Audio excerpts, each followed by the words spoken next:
Simple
células parietales.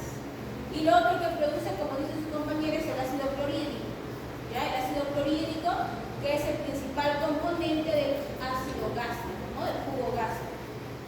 Y otro grupo de células, ¿sí?, que van a ser más pequeñitas, más basófilas y por lo general están agrupaditas, son las células principales. ¿Ya? Las células principales. Las células principales son más pequeñitas, son basófilas y se van a encargar de producir el pepsinógeno.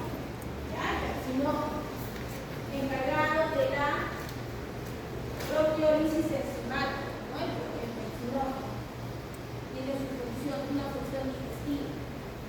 ¿Qué otras células podemos encontrar? Las células del cuello, ¿sí?, y las enteroendocrinas, llamadas también enterobronquicinas, ¿no? Esas no las vamos a distinguir, pero por teoría sabemos que las podemos encontrar también en las glándulas de nuestra mucosa gástrica. Entonces, ¿qué células las encontramos ahí?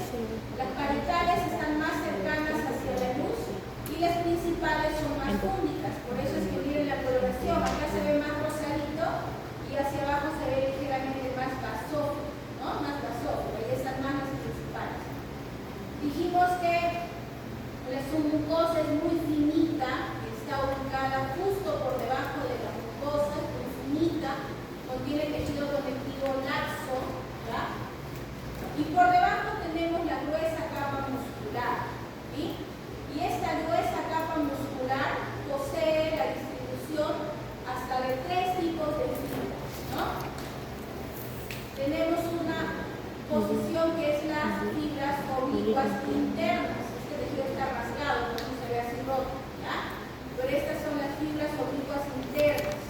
Luego tenemos la gruesa capa circular media, hasta acá, ¿no? Y luego tenemos la longitudinal externa. Miren, la apariencia de estas fibras hasta acá, ¿será lo mismo que las que tienen acá? No, ¿verdad? Se ve totalmente diferente. Y las que tenemos acá, que son bien compactas, serán igual a las que tienen acá afuera, miren, ¿no? Son totalmente diferentes. ¿Ya? Entonces, esta disposición de fibras es propia del estómago. Les decía que en el resto de láminas van a ver el famoso sigue, ¿no? Circular interno y longitudinal externo. En cambio acá tienen oblicuo interna, circular media, que es todo esto, y tienen longitudinal externa. ¿Ya? Y lo que sigue de longitudinal externa es la serosa. Y miren esto, se ve diferente, no hay un cambio de coloración, es como si esto realmente fuera carne, músculo, se ve más rojito, y miren esto más acidófilo pálido, ¿no? Que es parte de la serosa, que no es más que tejido conectivo laxo, ¿sí? ¿Qué más podemos encontrar en serosa? Vacilos sanguíneos, ¿no? Propios de la glándula de, perdón, el órgano de estómago. Patologías de estómago pueden funcionar gastritis, úlcera gástrica, carcinoma, ¿no? Carcinoma gástrico, úlceras. Muy bien. La siguiente lámina que vamos a ver es la lámina de hígado, ¿ya? Entonces, en la lámina de hígado lo primero que vemos es la membrana que recubre el hígado, ¿no? La cápsula que recubre el hígado. ¿Cómo se llama? Anatómicamente. Cápsula de Gliso, ¿sí? Esta es la cápsula de Gliso. Miren, se ve como un tejido fibroso, ¿no? En la parte externa. Si le damos más aumento, van a ver la diferencia en el tejido. Miren acá. Todo esto es la cápsula de Gliso, ¿sí? Que es lo que rodea al órgano, en este caso al hígado. A ver, hacia la parte más interna vamos a tener varias estructuras que tenemos que reconocer en el hígado. La primera de ellas es la tríada portal, ¿sí? Y la tríada portal, ¿en dónde la vamos a ubicar? En el espacio de Gerda, ¿no? Ahí la vamos a ubicar. Y va a estar compuesta o va a contener 3 estructuras diferentes, que son la vena portal, ¿sí? Que es rama de la vena porta. ¿Qué más? La arteria hepática, muy bien. Y finalmente el conducto biliar, ¿no? Que pueden ser de 1 a 2. Eso es lo que vamos a observar.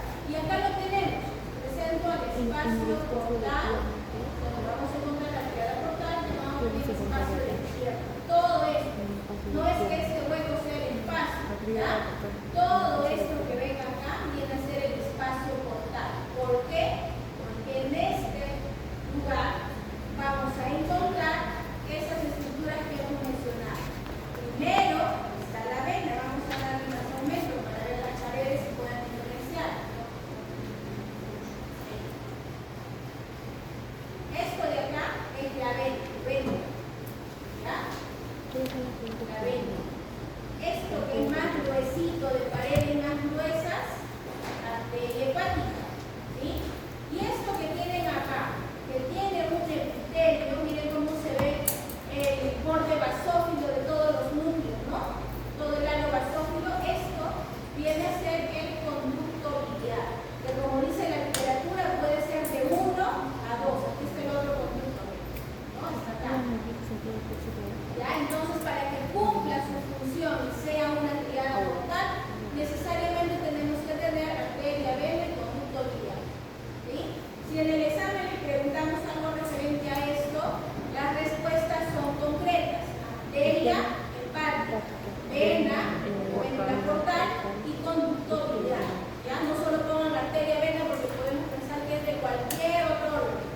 Tienen que especificar y darle nombre y apellido a cada uno de esos procesos. Muy bien, entonces esto era la triada portal. Si seguimos buscando, mire, vamos a encontrar estos espacios, tenemos uno, tenemos otro, que van a ser las venas centrolobulares. ¿Sí? Las venas centrolobulares. Vamos a cogerlo bien. Esta vena, las venas centrolobulares de estas de acá, van a salir el resto de células que tenemos que identificar hoy día. ¿Ya? Tenemos esa vena centrolobular, que es la que vamos a tomar como referencia para poder ubicar nuestra célula. Rodeando, ¿no? Dice la literatura, rodeando, cercanas, adyacentes a una vena centrolobular, vamos a tener las células propias del hígado, que van a ser los hepatocitos, ¿no? Los hepatocitos.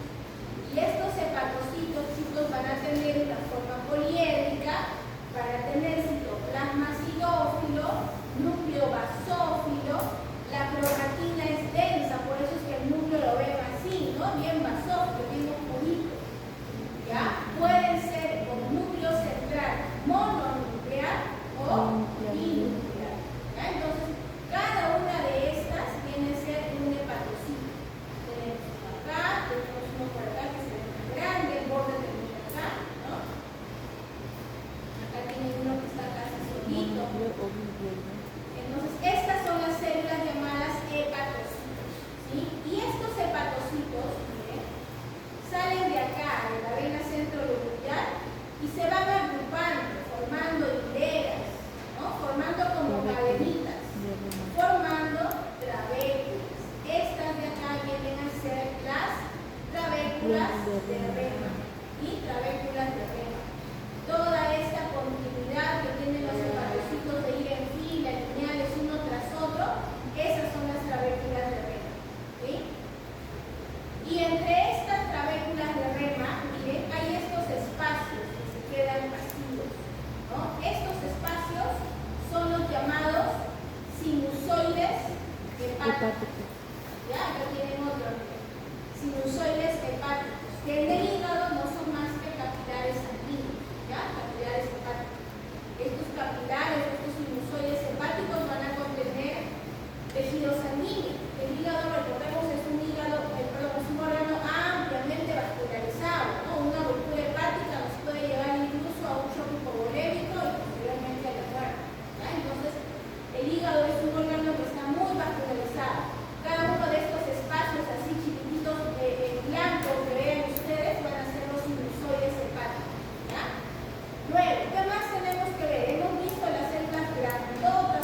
Las células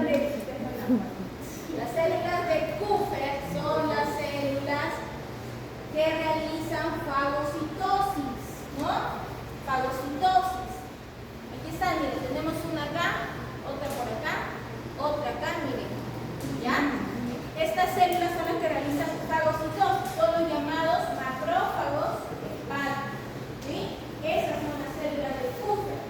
Y aprendan a escribirlas bien, siempre vienen en el examen. ¿Ya? Kupffer. Muy bien, eso es todo lo que tenemos que realizar en la lámina de hígado. Algo que nos estamos olvidando, ahí en la guía les hablan de los globulillos, ¿sí? Los nódulos y globulillos. Pero siendo muy sinceros, en la lámina o los cortes que hay no se distinguen los nódulos y globulillos, ¿no? No se distinguen bonitos como por ejemplo los veíamos en Parotti, ¿no? Se ven todos los grupos bien diferenciados, pero acá no, ¿ya? Sin embargo, sepamos que de una vena centrolobular nace como un hexágono que va a formar un globulillo, ¿no? Y luego otra vena centrolobular igual sale un hexágono. ¿Ya? Patología de hígado, chicos. Patología de hígado. Cirrosis, ¿no? Siempre hablamos de cirrosis. ¿En quién es el frecuente? Que le gusta empinar el codo, ¿no? Veremos medio futuro acá. Empinar el codo, casi que. En los borrachines, es muy frecuente una cirrosis. Pero ¿en quiénes más se puede dar? En las personas, por ejemplo, que tienen hasta hoy hígado graso. ¿Ya? Para ustedes, de adelante, se llama esteatosis hepática. El hígado graso, que lo dice cualquier persona común y silvestre, nosotros como médicos tenemos que decir que es hígado graso. ¿Ya?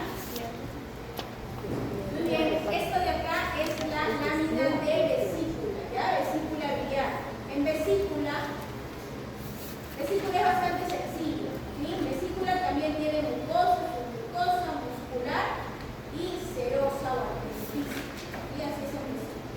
Y en vesícula que tienen que diferenciar, primero, la mucosa va a contener como unas invaginaciones y unas evaginaciones. Son como unos deditos, ¿no? Que van, que entran y salen. Esas son las invaginaciones y evaginaciones de la vesícula biliar. Son de la mucosa. Normalmente esas invaginaciones, ¿ya? Las producciones que hay, salidas y entradas, están compuestas solo por glucosa, ¿ya? Normalmente. Pero cuando esta invaginación se mete tanto y que compromete hacia la muscular, que es esta de acá, es donde encontramos los divertículos de Rokitansky-Aschoff. ¿Sí? Es aquí donde lo vamos a encontrar. Normalmente solo son mucosa, pero cuando estos se meten incluso hasta la muscular, afectan la submucosa y la muscular, los llamamos como senos o divertículos de Rokitansky-Aschoff. Entonces, tenemos mucosa, tenemos submucosa, que está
son periféricos, ¿no? Miren acá, por ejemplo. Y van a estar formados por células piramidales, cuya base está al exterior y el vértice va hacia la parte inferior. ¿Ya? Entonces, esto de acá viene a ser un acino seroso. Este acino seroso está formado por todas estas células que van hacia la superficie, que van a ser las células acinares. ¿Okay? Acinares. Y en algunas láminas, estas células acinares van a confluir y van a juntarse en un punto central, ¿no? Dando origen a un conducto. ¿Cómo se llama ese conducto? Intercalar. Y el conducto intercalar. Muy bien. Aparte de las células acinares que tenemos en la parte externa, vamos a ver las células centroacinares. ¿Qué nos dice la literatura con respecto a las centroacinares? Son pequeñas, casi son planas. pequeñas, ¿qué más? Planas. Ligeramente más claras, ¿no? Acidófilas claras. ¿Qué más? ¿Y dónde las vamos a encontrar? En los vértices. En los vértices de las células acinares. Y entonces, la literatura y en gráficos sencillos vamos a tener primero células acinares, ¿no? Hacia el centro, las centroacinares y en la parte central el origen del conducto. ¿Okay? Así es como los deberíamos ver. Pero pues las imágenes no siempre son iguales a las láminas que tenemos. Por tanto, acino seroso, acino pancreático. ¿Y qué produce ese acino? ¿Qué sustancias produce? Muy bien, ¿no? Produce amilasa, pasa, ¿qué más?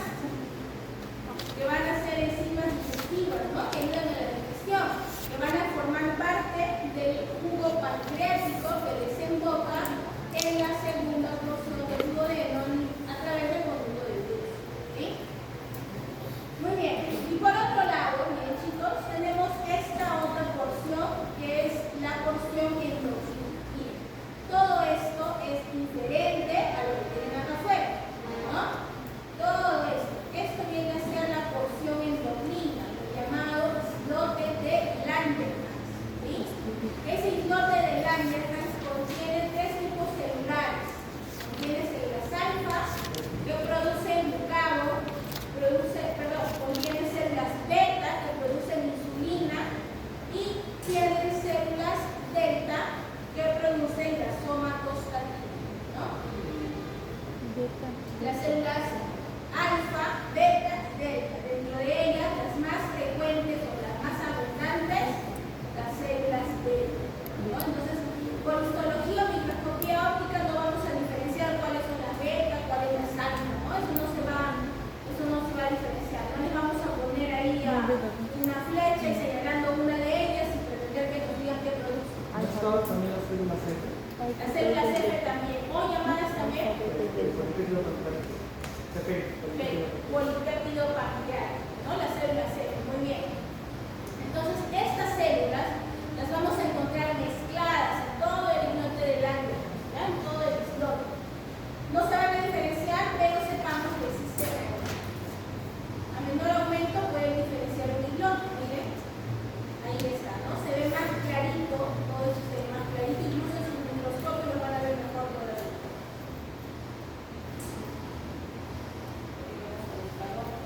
Acá hay otro islote, hay otro. ¿Ya? Pero se ven así más claritos, más tenues con respecto al resto de ácidos. ¿Qué más tenemos que identificar en páncreas? Los conductos, ¿no? Pero de los conductos no vamos a hablar ahora.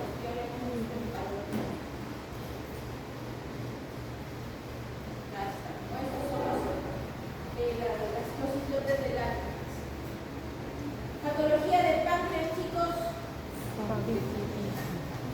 Pancreatitis. ¿Sí? Carcinoma pancreático se puede mencionar, ¿no? Patología del páncreas. ¿Ya? Muy bien, van a continuar un poco. Un carcinoma, ¿no? Pancreático.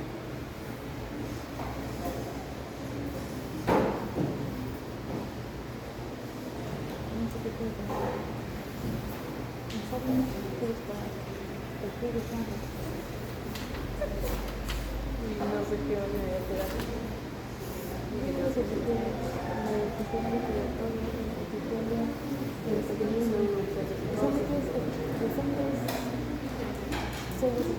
línea posibilidad de conseguir para su cuerpo, es un estudio respiratorio. El estómago tiene epitelio cilíndrico simple.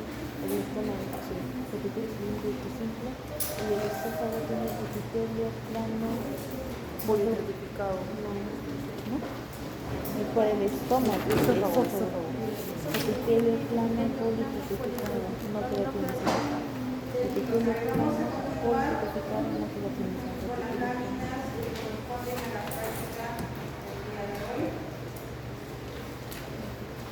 Eso lo voy a poner, creo.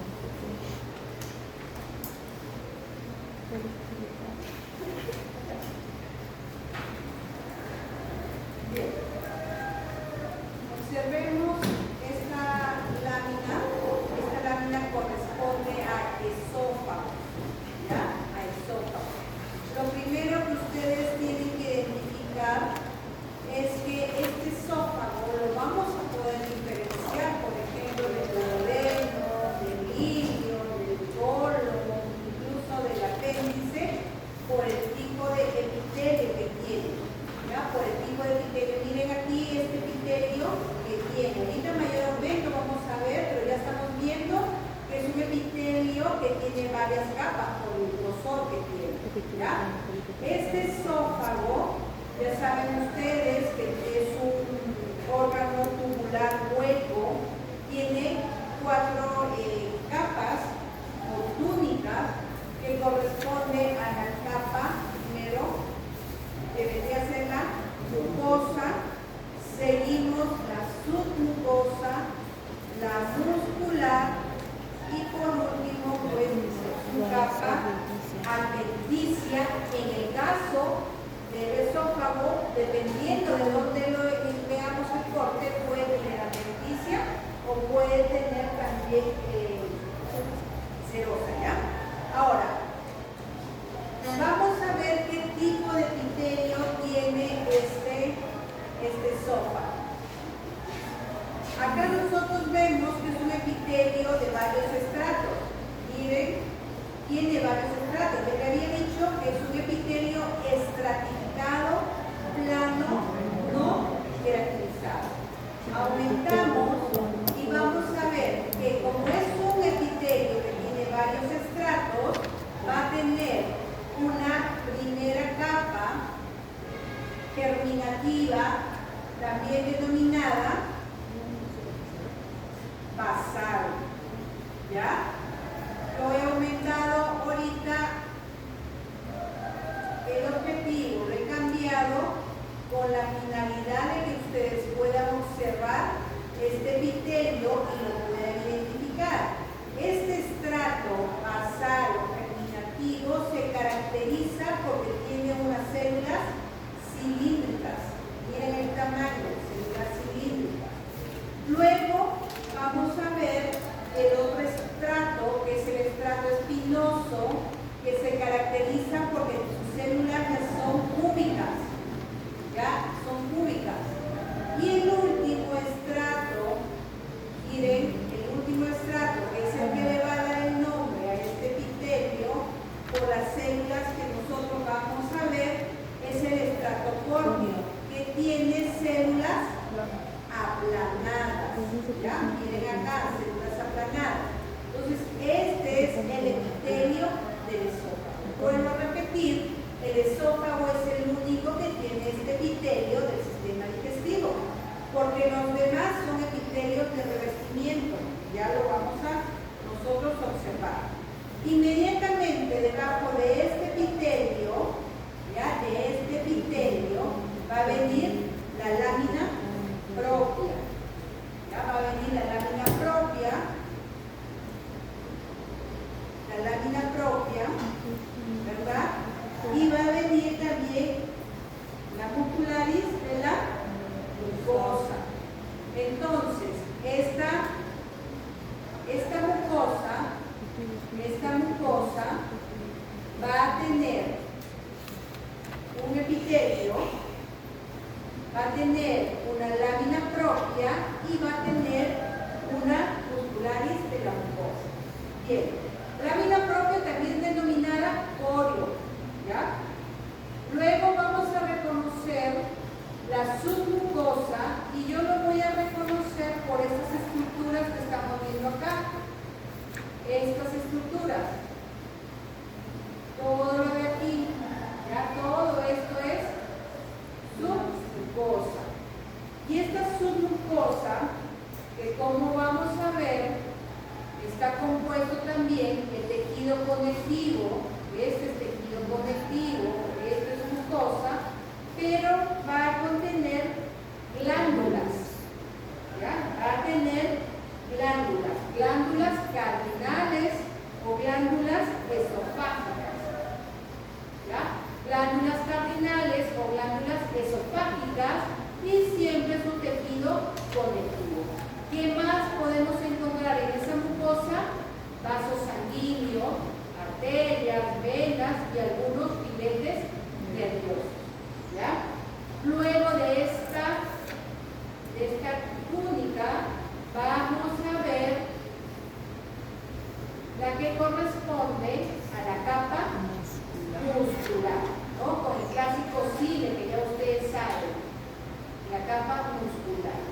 Y por último, la última capa que vendría a ser dependiendo, ¿no? La lenticia o la serosa, dependiendo de qué cortes tenga.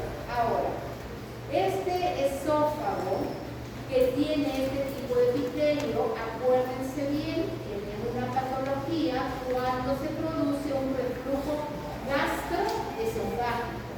Cuando hay un reflujo gastroesofágico, esta mucosa cambia, ¿no? Va a cambiar lo que vamos a conocer como una metaplasia, porque cambia este epitelio por otro epitelio maduro también, y a eso se le va a llamar esófago de barrera, ¿ya? Entonces, esófago de barrera. Entonces, es importante recordar que nosotros podemos identificar que estamos en esófago por el tipo de epitelio que tiene, ¿ya? Y las glándulas de la submucosa.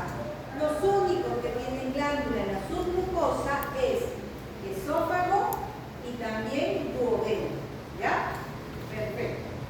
Ahora, ya que hablé del duodeno, vamos a verlo y vamos a observar que también va a tener unas estructuras que me va a permitir diferenciarlo de los otros órganos del intestino, ¿ya? Bien. Aquí miren ese tipo de epitelio, es un epitelio de qué? Había dicho de revestimiento, ¿no? Ahora, yo le estoy señalando una lista panorámica solamente para reconocer las estructuras. Mucosa, todo esto mucosa, igualmente tiene epitelio, tiene lámina propia y tiene muscular, mucular y mucosario, ¿ya? También tiene una submucosa que yo les había dicho que al igual que el esófago, el duodeno es el único que tiene glándulas. Estas glándulas del duodeno son las glándulas de Brunner, ¿ya? Que son únicas y exclusivas del duodeno. Después de aquí, nosotros vamos a ver la capa muscular. Y en esta capa muscular ya nos está llamando la atención, miren, estas estructuras de acá, que son unas estructuras más claras, que es el plexo mientérico de agua. Ahorita lo vamos a ver a mayor momento, solamente estamos mapeándolo y reconociendo. Y por último, la serosa.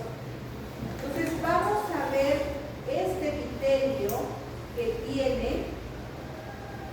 este duodeno.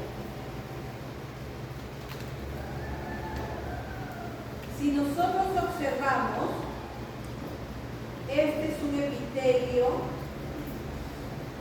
que tiene células caliciformes, que son estas células claras, ¿ya? El intestino delgado tiene células caliciformes y yo puedo diferenciarlo del grueso porque el intestino grueso tiene mayor cantidad de células caliciformes, ¿ya? Vayan mirando en la cantidad para que ustedes puedan también identificar y reconocer el órgano. Ahora, ¿qué tipo, qué más o qué otra característica tiene este epitelio? Este epitelio está compuesto de células cilíndricas, ¿ya? Células cilíndricas. En algunos lados yo veo microvellosidades y en otros lados estas microvellosidades están fusionadas y me va a dar lugar a la chapa estriada, ¿ya? La chapa estriada es la fusión de esas microvellosidades. Las microvellosidades yo las puedo ver en algunas zonas, como acá, pero acá usted ve microvellosidades, no. La chapa estriada lo ven como si hubiera pasado un plumón y hubiéramos hecho un reborde, ¿no? Lo vemos con un color un tantito más intenso. Esta es la chapa estriada. Entonces, si nosotros dijéramos cómo se llama este epitelio, es un epitelio cilíndrico, simple, con células caliciformes y chapa estriada, ¿no? O microvellosidades. Entonces, ese es el epitelio que tenemos, ¿no? Es un epitelio de revestimiento. Ahora, ¿qué estamos observando con este epitelio? Que va a tener imaginaciones y evaginaciones, ¿ya? Entonces, este epitelio, miren acá, si nosotros hacemos, a ver, ya, aquí, este epitelio emite unas prolongaciones, ¿verdad? Que tiene un aspecto de dedos. Miren, estas prolongaciones que tienen aspecto de dedo. Por eso es que se le reconoce como vellosidades intestinales, ¿ya? Estas prolongaciones digitiformes son prolongaciones digitiformes porque tienen forma de dedo, que son las vellosidades intestinales. Si ustedes observan, todas estas prolongaciones digitiformes son las vellosidades intestinales, ¿no? Todas estas. Todas estas. ¿No? Miren, estas prolongaciones que tienen forma de dedo, ¿no? Son las prolongaciones digitiformes, que son las vellosidades intestinales, ¿ya?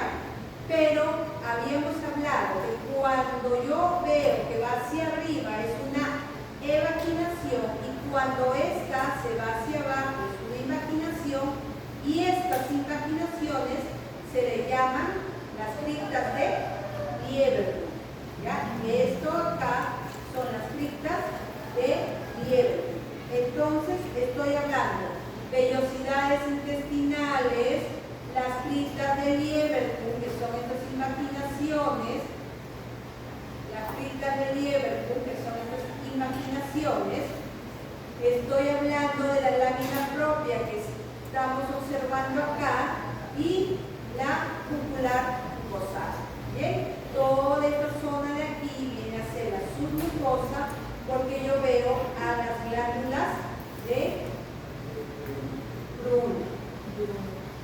Ahora, puedo yo encontrar también en esta submucosa al plexo dientérico de Auer, ¿ya? A veces lo podemos observar dependiendo de los cortes.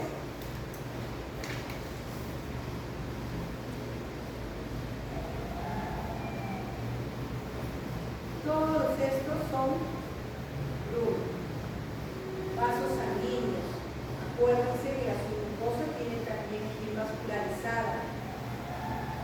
¿Ya? Luego nos vamos hacia acá, observamos todas estas estructuras claras. Recuerden, entre la circular interna y la longitudinal externa voy a encontrar yo al plexo entérico de agua, ¿no? Todo esto. Y es lo que me va a poder hacer el límite entre la circular interna y la longitudinal externa.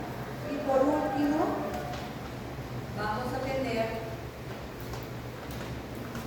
la serosa, que también es bien vascularizada. Vamos a encontrar filetes nerviosos, vasos, arterias, venas. Entonces ya hemos visto que podemos nosotros diferenciar a este duodeno por la presencia de estas glándulas de Brunner. ¿Y alguna patología que conozcan de ella? Duodeno. Podemos tener úlceras duodenales, por ejemplo. Cuando hablamos de úlceras duodenales es porque hay una alteración a nivel de la mucosa, ¿no? Miren, todas estas son estas prolongaciones digitiformes que van a corresponder a las vellosidades, ¿no? A estas vellosidades intestinales. Las picas, acuérdense, la imaginación.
Ya.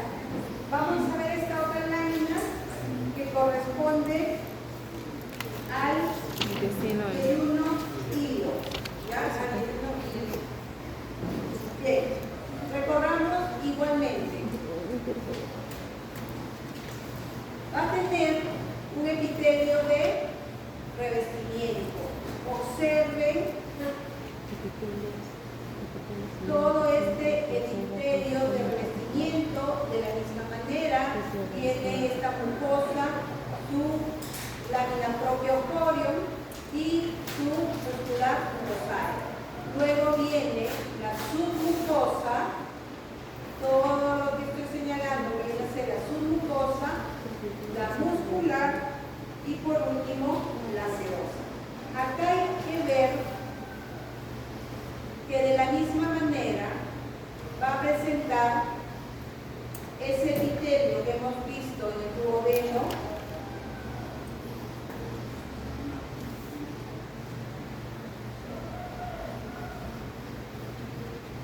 epitelio cilíndrico simple, con células caliciformes y microvellosidades, ¿ya? Microvellosidades. Acá nosotros vamos a observar de la misma manera las invaginaciones que corresponden ¿a quién? ¿Qué vendrían a ser estas invaginaciones? Las criptas de Las liebre. criptas de Liebre. liebre. Exacto, ¿no? Miren, las criptas de liebre. Ahora,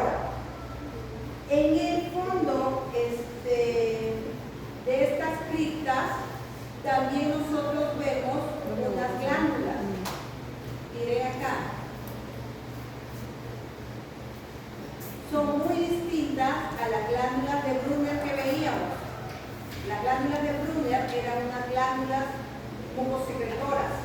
Miren aquí la coloración, no nos podemos confundir si vemos este tipo de glándulas porque es duodeno, ¿ya?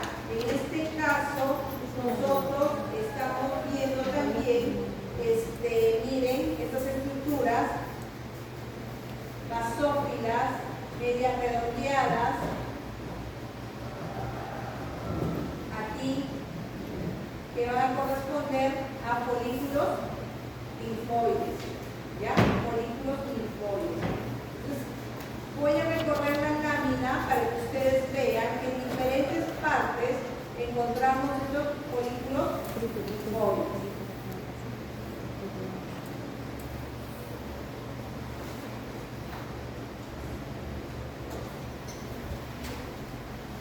Que es parte del sistema de defensa del intestino, ¿ya? Bien, entonces, ¿qué es lo que nosotros vamos a observar en la primera capa, en la capa más externa, que corresponde a la mucosa? El epitelio de revestimiento o epitelio cilíndrico simple, con células calciformes y microvellosidades, ¿ya? Luego vemos estas invaginaciones que están acá, estas invaginaciones que corresponden a las criptas de piel, de piel, ¿ya? Todos estos tienen epitelio glandular, como estamos viendo, ¿ya? Luego nosotros vamos a ver que entre estas está la lámina propia. Todo esto es la lámina propia, todo lo de acá, todo esto es lámina propia, ¿ya? Todo lo de acá. Y esto vendría a ser la muscular mucosa, todo lo que se señalan acá. Eso va a corresponder a esta primera capa que corresponde a la mucosa. Luego nosotros vamos a observar que cambia de coloración a una coloración más tenue, que viene a ser la submucosa. Esta submucosa está constituido por tejido conectivo, por eso es que nosotros lo vamos a ver un tanto más pálido. Y aquí nosotros podemos ver esta estructura de acá, que viene a ser el plexo de Meissner, ¿ya? Meissner lo encuentro en la submucosa y a Auerbach lo voy a encontrar en la capa muscular, ¿ya? Entonces miren, en esta lámina sí me permite reconocer a esta a Meissner, ¿ya? Al plexo submucoso de Meissner. Ahora, de la misma manera, capa muscular, corticular interno, longitudinal externo, plexo dientérico de Auerbach y por último, la serosa.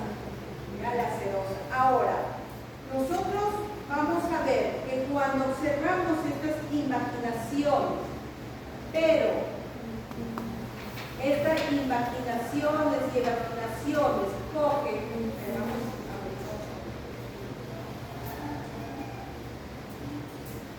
aquí, miren, aquí estas invaginaciones son solamente lo que estamos viendo de la mucosa, ¿verdad?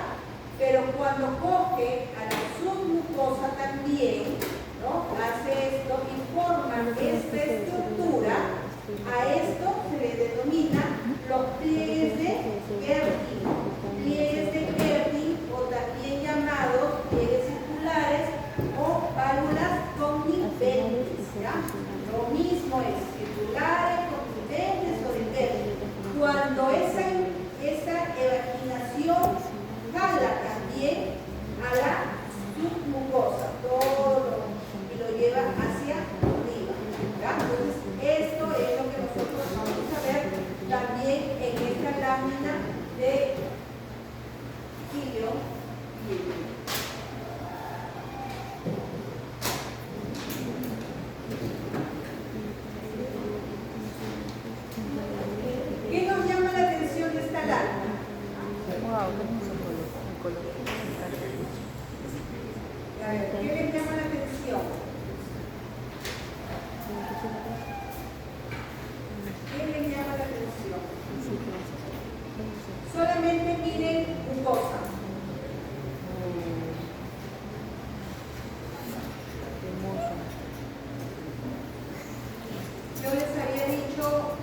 acuérdense bastante de la cantidad, sobre todo de las células caliciformes. ¿Cómo ven esas células caliciformes? ¿Ven de la misma cantidad que la han visto en el modelo, en el yeyuno? ¿O aquí ustedes están viendo mayor cantidad?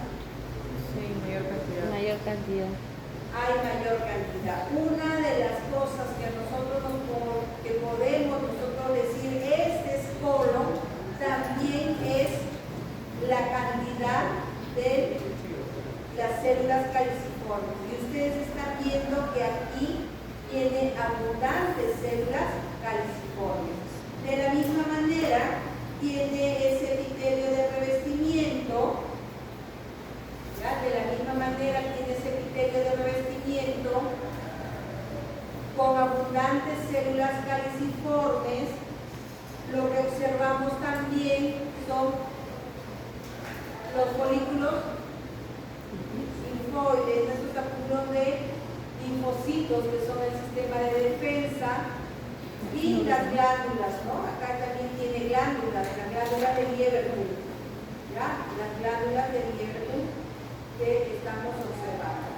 Igualmente, entre ellas la lámina propia, la ocular mucosae y todo lo que corresponde a la submucosa con tejido conectivo que tiene vasos sanguíneos, arterias, venas y también tiene a plexo de Meissner.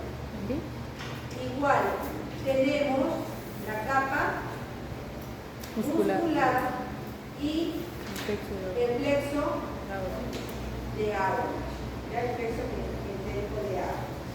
Y por último, pues tenemos la serosa, que también es bien vascularizada, como ustedes están viendo. Es bien vascularizada, tiene bastantes vasos sanguíneos. Miren todos los vasos sanguíneos que tiene esta última capa. ¿Okay? Entonces, si ustedes se están dando cuenta, prácticamente los tienen muy parecido, todo el intestino tiene muy parecido a sus estructuras, pero hay algunas que nos hacen diferenciables, ¿no? La presencia abundante de las células caliciformes, las glándulas, el tipo de epitelio, ¿no? Que lo pueden ustedes diferenciar. Bien, esta lámina, vamos a recorrerla. Miren, tiene mayor cantidad de folículos linfoides. Miren acá. Esta es la luz de este órgano, que es el apéndice secal, o también llamada vermiforme, ¿no? Ahora, de la misma manera, tiene un epitelio de revestimiento, tiene folículos linfoides. Cuando confluyen estos folículos linfoides, se les denomina placas de Peyer, ¿ya? Placas de Peyer, cuando confluyen los folículos linfoides. De la misma manera, nosotros vamos a ver que tiene una submucosa, una capa muscular y la serosa. Este órgano tiene siempre que tener su luz libre. Si ingresa a su luz semillas, fecalitos, parásitos como los yuros o ascaris, por ejemplo, va a desencadenar la patología que se llama apendicitis, que es la inflamación de este órgano, ¿no? ¿Y qué se va a caracterizar? Pues porque vamos a encontrar gran cantidad de inflamatorio a nivel de la capa muscular y hasta la serosa, ¿no? De la misma manera, igualmente, el intestino, estamos viendo el epitelio y sus criptas, ¿verdad? La cripta de Lieberkühn. Es muy similar. Acuérdense que todo el intestino es muy similar, pero hay algunas estructuras que me van a permitir diferenciar, ¿no?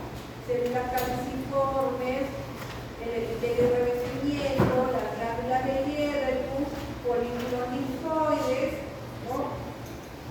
Y su capa muscular, mucosa y por último su serosa. ¿Ya? Entonces, esta es la lámina que corresponde a apéndice secal. ¿La podemos diferenciar de las otras? Sí, porque tiene mayor cantidad de folículos linfoides. Todos están así alrededor en su submucosa también, ¿no? Menos cantidades de estas vellosidades intestinales, no la vemos como veíamos, por ejemplo, intestino grueso. Entonces, esto nos permite a nosotros diferenciar y poder identificar cada uno de estos órganos. En este caso, el apéndice